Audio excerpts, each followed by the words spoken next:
Let's go. I'm in the gym, I'm in beast mode. No pain, no gain, that's the G code. Sweat on my skin, feel the reload.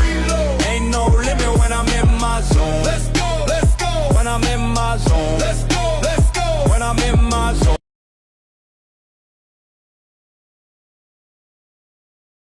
Le luxe, la performance, l'ingénierie allemande, pour beaucoup, ces mots évoquent une seule marque, BMW.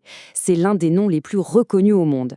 Mais voilà, si on gratte un peu le vernis du prestige, on découvre une histoire bien plus complexe, faite de rebondissements, de zones d'ombre et de sauvetages qui tiennent presque du miracle. Alors, allons-y. Cette question, elle peut sembler un peu étrange, c'est vrai, mais la réponse est au cœur même de ce qu'est BMW. C'est le début d'un récit qui nous parle de réinvention forcée, de collaboration plus que controversée et d'une incroyable résilience face à l'adversité. Pour commencer, il faut bien comprendre que l'histoire de BMW ne débute pas du tout sur la route. Non, elle commence bien plus haut, dans le ciel.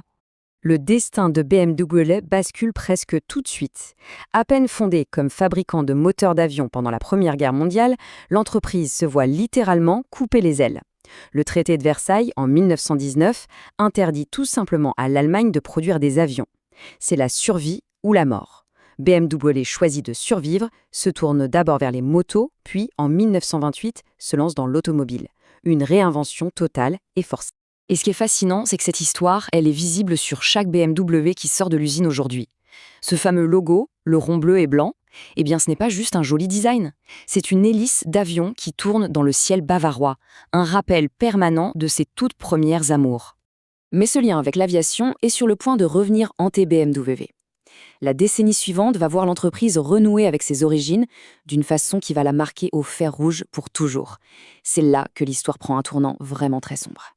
Avec la montée du nazisme et le réarmement de l'Allemagne, BMW redevient ce qu'elle était à ses débuts, un pilier de l'industrie militaire.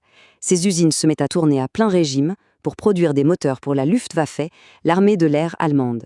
Et cette production a un coût humain absolument effroyable. Ce chiffre, plus de 50 000. Il faut prendre un instant pour le laisser résonner. 50 000.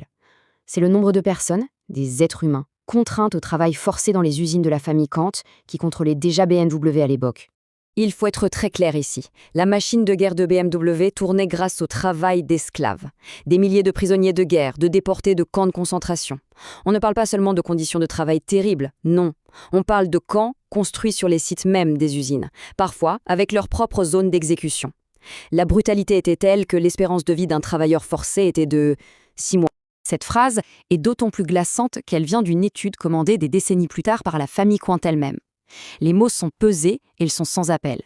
Ils confirment un lien inséparable entre la fortune familiale et les crimes nazis. Une famille qui, il ne faut pas l'oublier, contrôle encore BMW aujourd'hui.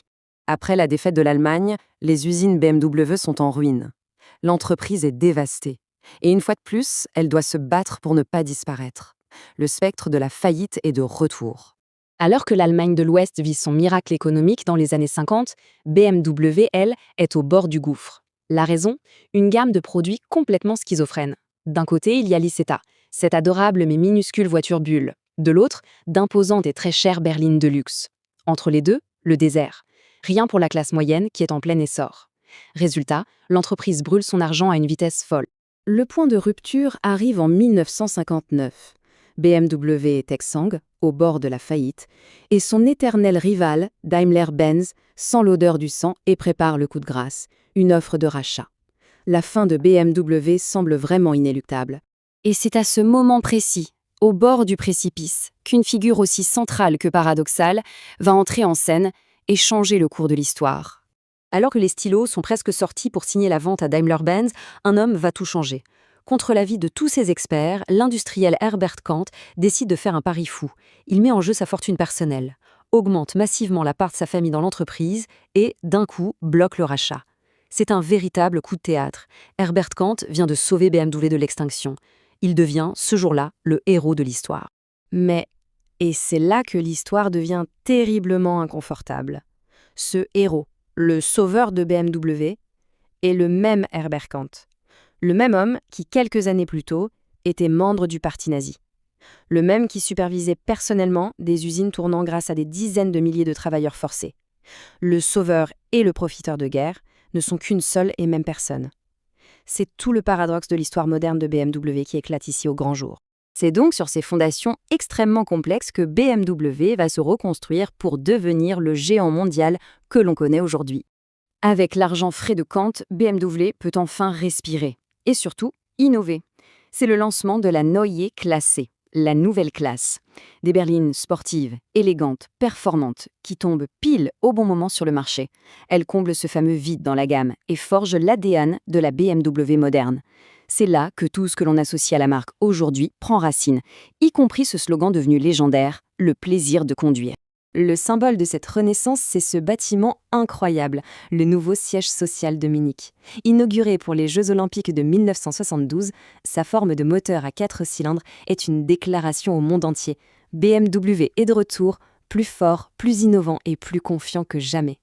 Et ce passé, aussi lourd soit-il, n'est pas qu'une page dans un livre d'histoire. Non, il est inscrit dans le présent même de l'entreprise.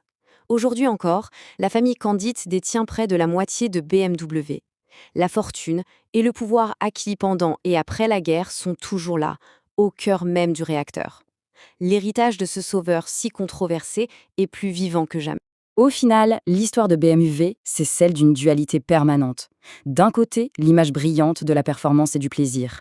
De l'autre, les ombres d'une fortune bâtie et sauvée dans des circonstances plus que troublantes. Ce qui laisse une question en suspens, bien au-delà de BMW.